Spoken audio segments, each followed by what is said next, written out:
ঈসা নবী দুনিয়া থেকে বিদায় হওয়ার 570 বছর পরে একজন নবী দুনিয়াতে আসলেন। তিনি হলেন আমার নবী, আপনার নবী, দু জাহানের সরদার নবী, উম্মতের কান্ডারি নবী মুহাম্মদুর রাসূলুল্লাহ সাল্লাল্লাহু আলাইহি ওয়াসাল্লাম। ওই নবী দুনিয়াতে আগমন করার পরে নবীজির হায়াতের জিন্দেগির 40টা বছর নবীজি মক্কায় কাটাইলেন। মক্কার ছোট বড় কালো সুন্দর সবাই নবীকে মহব্বত করে, সবাই নবীকে ভালোবাসে। এমনকি নবীর কাছে তারা আমানত পর্যন্ত রাখে। বাবা তার সন্তানের কাছে আমানত রাখে না, সন্তান তার বাবার কাছে আমানত রাখে না, সন্তান তার মায়ের কাছে আমানত রাখে না। রাহমাতুল লিল আলামিন নবী মুহাম্মদ সাল্লাল্লাহু আলাইহি ওয়াসাল্লামকে আমানতদার মনে করে নবীর কাছে আমানত রাখে। যেই দিন আমার নবী সাল্লাল্লাহু আলাইহি ওয়াসাল্লামের 40 বছর একদিন উপনীত হলো, আমার নবী ধ্যান করতেন জাবালে নূর হেরা গুহার মধ্যে। 40 বছর একদিন উপনীত হওয়ার পরে আমার আল্লাহ তাআলা জিবরিল আমিনকে নবীর কাছে পাঠাইলেন। ও নবী মুহাম্মদ সাল্লাল্লাহু আলাইহি ওয়াসাল্লাম, আল্লাহ তাআলা আপনাকে সালাম দিয়েছেন। নবীজি সালাম গ্রহণ করলেন। এরপরে জিবরিল আমিন জানায় দিলেন, এতদিন আপনার পরিচয় ছিল মুহাম্মদ বিন আব্দুল্লাহ, আজকে থেকে আপনি হয়ে গেলেন মুহাম্মাদুর রাসূলুল্লাহ। সবাই বলি সাল্লাল্লাহু আলাইহি ওয়াসাল্লাম। নবীজির পরিচয় এতদিন কি ছিল? মুহাম্মদ বিন আব্দুল্লাহ, আব্দুল্লাহর পুত্র মুহাম্মদ। আজকে থেকে 40 বছর একদিন উপনীত হওয়ার পরে আপনি মুহাম্মদ বিন আব্দুল্লাহ নয়, আপনার পরিচয় হবে আপনি হলেন মুহাম্মাদুর রাসূলুল্লাহ সাল্লাল্লাহু আলাইহি ওয়াসাল্লাম। এই নবুয়ত পাইয়া জাবালে নূর হেরা গুহা থেকে বের হয়ে সরাসরি বাড়িতে চলে আসলেন, ঘরে চলে আসলেন। ঘরের ভিতরে আয়েশা হযরতে খাদিজাতুল কুবরা রাদিয়াল্লাহু তাআলা আনহাকে বললেন, প্রাণের স্ত্রী, এই তো জাবালে নূর হেরা গুহার মধ্যে এই ঘটনা ঘটেছে। আল্লাহ তাআলা আমাকে নবুয়ত দান করেছেন। আমি নবুয়ত পাইয়া সর্বপ্রথম তোমাকে কালেমার দাওয়াত দিলাম। তুমি পড়ো লা ইলাহা ইল্লাল্লাহ মুহাম্মাদুর রাসূলুল্লাহ সাল্লাল্লাহু আলাইহি ওয়াসাল্লাম। হযরতে খাদিজাকে বলার সঙ্গে সঙ্গে খাদিজা কালেমা পড়ে মুসলমান হয়ে গেছে। হযরতে খাদিজা রাদিয়াল্লাহু তাআলা আনহাকে নবীজি জিজ্ঞাসা করেন, ও খাদিজা, আমি তোমাকে কালেমার দাওয়াত দিলাম, তুমি সাথে সাথে কালেমা পড়লা, মুসলমান হয়ে গেলা, কোনো প্রশ্ন করলা না। একজন আরেকজনকে যখন কোনো বিষয়ে অবগত করে, সে জিজ্ঞাসা করে, তুই যে একটা সংবাদ দিলে সত্য না মিথ্যা? জিগাইনি। এর মধ্যে দেখবেন চেয়ারম্যান যত বড়ই চেয়ারম্যান হয় না কেন, ঘরের ভিতরে চেয়ারম্যানগিরি চলে। মেম্বার যত বড় মেম্বার হয় না কেন, তার মেম্বারগিরি ঘরের ভিতরে চলে না। হয় তোমার মেম্বারগিরি ইউনিয়নে চলে, ঘরের ভিতরে তোমার মেম্বারগিরি চলতো না। একজন মুরব্বী 10টা এলাকার বিচার করে, কিন্তু ঘরের ভিতরে বিচার চলে না। হয় তোমার বিচার এত সকাল চলতো না, ঘরের ভিতরে চলতে হইলে মহিলার কথা মাইনেই চলতে হয়। কিন্তু নবীজি বলেন, খাদিজা তুমি কোনো প্রশ্ন করলা না, বিনা প্রশ্নে তুমি কালেমা পড়ে মুসলমান হয়ে গেলা। হযরতে খাদিজা বলেন, ইয়া রাসূলুল্লাহ, ইয়া হাবিবাল্লাহ, আপনার যখন বয়স ছিল 25 বছর, আমি খাদিজার বয়স যখন ছিল 40 বছর, আপনার সঙ্গে আমার বিবাহ বন্ধনে আবদ্ধ করা হয়। দীর্ঘ আজ পর্যন্ত 15টা বছর আপনার সঙ্গে উঠা বসা করেছি, আপনার সঙ্গে চলাফেরা করেছি, আপনার সাথে রাত্রে সংসার করলাম, দিনে সময় কাটাইলাম, রাত কাটাইলাম, সপ্তাহ কাটাইলাম, মাস কাটাইলাম, বছরের পর বছর কাটাইলাম। আর মক্কার অলিগলি সহ তামাম আরব দেশটা আমি ভ্রমণ করে দেখেছি। আপনার মতন আখলাকওয়ালা, চরিত্রওয়ালা, আপনার মতন এত ভালো মানুষ মক্কার কোথাও আমি দেখি নাই। সুবহানাল্লাহ। হে স্বীকৃতি দিছে, ঘরের ভিতরের বউ স্বীকৃতি দিছে। ঘরের ভিতরে যে স্বীকৃতি পাইব, সে বাহিরেও স্বীকৃতি পাইব। যদি বলেন ঠিক কিনা? অনেকে আমরা হইনি গ্রামগঞ্জের মধ্যে যে বাবা রে বাবা, তোর ঘরের ভিতর ঠিক কর, পরে আইয়া বাড়ি বিচার করিস না, হয়নি। কিন্তু নবীজি সাল্লাল্লাহু আলাইহি ওয়াসাল্লাম সর্বপ্রথম দাওয়াত দিয়েছেন ঘরের ভিতরে। এই জন্য আল্লাহ তাআলা বলেন, ইয়া আইয়ুহাল্লাযীনা আমানু কু আনফুসাকুম ওয়া আহলিকুম নারা, নিজে বাঁচো, আহাল পরিবার পরিজনকে বাঁচাও। সেই ঘোষণা দিয়েছেন কে? আল্লাহ দিয়েছেন। সংক্ষিপ্ত কথা, আমি আমার কথার দিকে যাচ্ছি। হযরতে খাদিজা কালেমা পড়লেন, মুসলমান হয়ে গেলেন। বললেন যে আপনার কাছে যা আমি পেয়েছি অন্য কারো কাছে পাই নাই, অতএব আপনি দাওয়াত দেওয়ার সাথে সাথে আমি দেরি করি নাই, লেট করি নাই, আমি সাথে সাথে কালেমা পড়ে মুসলমান হয়ে গেছি। 2 নম্বরে আরেকটা কথা হযরতে খাদিজা বললেন যে আপনার কাছে এমন 3-4টা জিনিস পাইছি যা অন্য কারো কাছে আমি পাই না। 3-4টা জিনিস কি পাইলেন?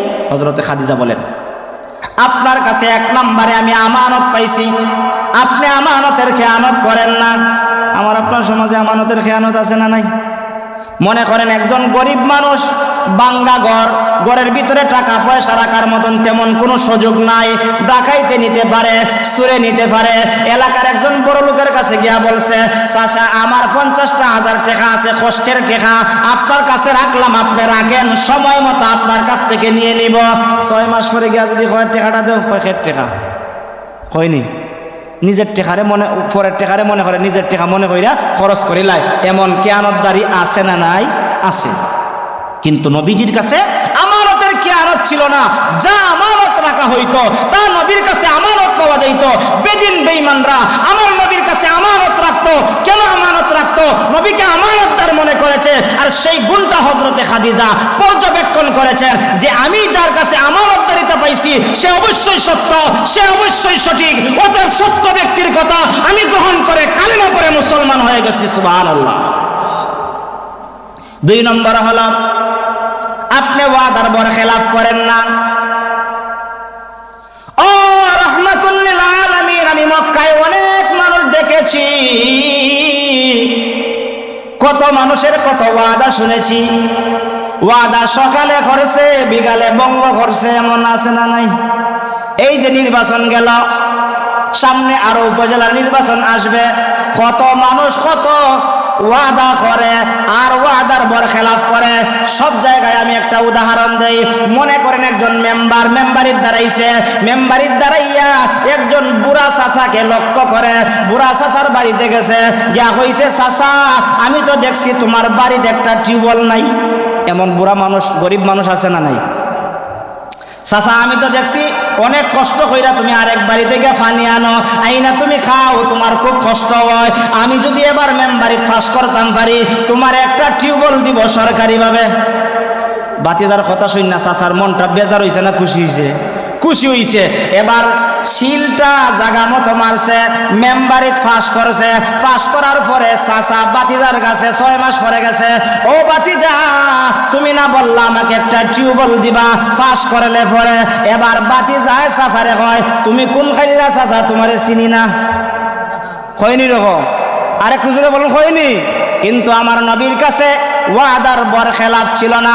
আমার নবী যা ওয়াদা দিতেন তা ওয়াদা সময় মতো পালন করতেন, সঠিকভাবে পালন করতেন। এর মধ্যে কোনো কারচুপি কি করতেন না। বলে সকালে ওয়াদা করছি, বিকালে ভঙ্গ করছি, এমন জিনিসটা হযরতে খাদিজা পর্যবেক্ষণ করছেন, নবীর কাছে পাইছেন। 3 নম্বরে হযরতে খাদিজা বলেন আপনার কাছে আমি 3 নম্বরে যেই জিনিসটা পাইলাম সেটা হলো আপনি আত্মীয়তার সম্পর্ক ছিন্ন করেন না। আত্মীয়তার সম্পর্ক ছিন্ন করেন না। টাকাওয়ালা যখন হয় গরিব মানুষে চিনে না, এমন দুনিয়া আছে না নাই? জ্বলন্ত প্রমাণ, অনলাইনে অফলাইনে আমরা মমতাজ নামে একজন এমপির নাম শুনছেন না আপনারা? মমতাজ আফা, যদি ওইবার তাই ফেল করছেন, কিন্তু তার আপন 2টা বোন বলছে আমাদের বাড়িও নাই, ঘরও নাই, চলতে আমাদের কষ্ট হয়। আমার বোন এমপি হওয়ার পরেও আমাদেরকে কোনো সুযোগ সুবিধা দেয় না। ধনী হওয়ার পরে যে গরিব বোনকে দেখলো না, এমন আত্মীয়তা ছিন্নকারী ব্যক্তি আল্লাহর কাছে গ্রহণযোগ্য না। এমন নামদারি ধনী আমাদের সমাজে আছে না নাই? না খালি মমতাজ একলাই আছি? মমতাজ যেরকম ভাবে তার বোনকে চিনছে না, এরকম ভাবে মমতাজের উত্তরসূরি অনেক মানুষ আছে। কিছুদিন আগে গরিব ছিল, এখন কোটি টাকার মালিক হইছে, কিন্তু তার লাগা ঘরের যে একটা চাচা আছে, চাচারে চিনে না। বাম দিকে তার বাগনা আছে, বাগনারে চিনে না। তুমি খার ছেলে বা 10 বছর পরে বিদেশ থেকে তুমি খার ছেলে চিনে না, কিন্তু তার ঘরেই দেখা যায় 10 বছর আগে কাম করছে। আছে না নাই? অতএব আমার নবীর কাছে আত্মীয়তার সম্পর্ক চিহ্ন ছিল না, আত্মীয়তা তিনি বজায় রাখতেন, তাদের সাথে ভ্রাতৃত্বতা সম্পর্ক টিকায় রাখতেন। দুশমনের সঙ্গেও নবীজি ভালো ব্যবহার করেছেন, আত্মীয়তার সম্পর্ক ছিন্ন করেন নাই। নবীজি সাল্লাল্লাহু আলাইহি ওয়াসাল্লামের